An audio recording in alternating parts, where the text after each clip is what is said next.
এটি সমাজে বর্তমান যে বিশৃঙ্খল একটা পরিস্থিতি এখনও পর্যন্ত আছে, আলহামদুলিল্লাহ অনেকখানি নিয়ন্ত্রণে চলে আসছে। যতটুকু আছে এর পেছনে মূল কারণ হলো এটি, আমাদের মধ্যে পেশি শক্তির ব্যবহার, বুদ্ধি এবং বিবেকের ব্যবহারের চেয়ে পেশি শক্তির ব্যবহারটা বেশি করার প্রবণতা অনেক রয়েছে আমাদের মধ্যে।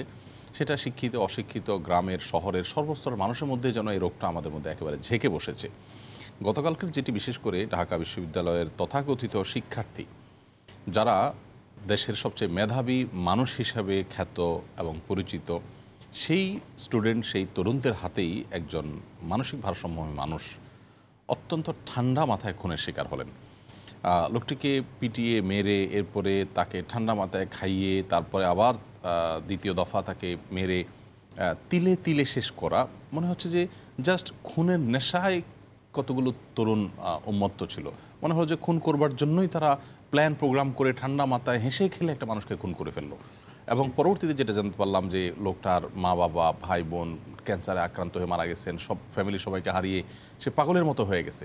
এরকম একজন অসহায় মানুষ যে সবাইকে হারিয়ে ভারসাম্যহীন হয়ে গেছেন, তাকে জাস্ট চোর সন্দেহে আপনি মেরে ফেললেন। একজন মানুষ যদি চুরি করেও চোর যদি সাব্যস্ত হয়, তাহলে শরিয়া আইন বলেন, বর্তমান প্রচলিত আইন বলেন, কোনো আইনে কিন্তু চোরকে মেরে ফেলার মৃত্যুদণ্ড দেওয়ার কোনো সিস্টেম নেই, কোনো আইন নেই।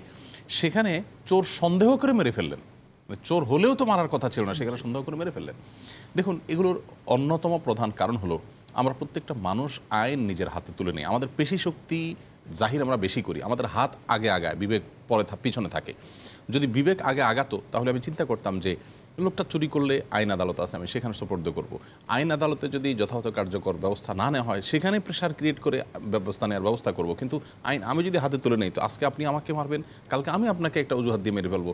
যে যাকে খুশি তাকে মেরে ফেলবে একটা অজুহাত দিয়ে। একজনকে মেরে বলবো যে লোকটা ধর্মবিদ্বেষী ছিল, একজনকে মেরে বলে ফেলা হবে যে লোকটা চুরি করছে বলে আমার সন্দেহ হয়েছিল।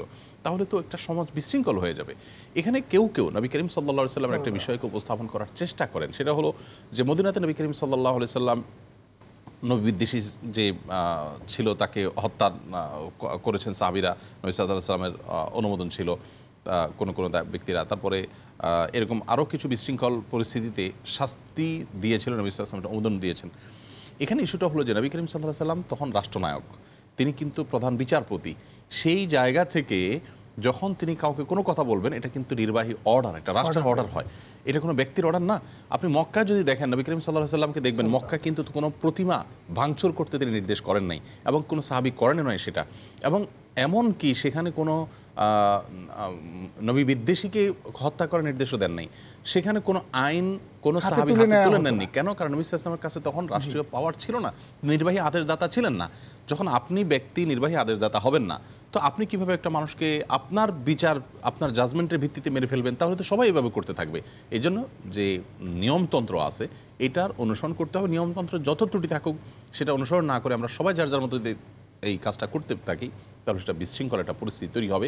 এই কারণে ইসলাম কোনো অবস্থাতে আইন হাতে তুলে নেওয়ার কথা বলে না। যত অপরাধ করুক, আপনি তাকে যথাযথ নিয়মে শাস্তির মুখোমুখি করবেন।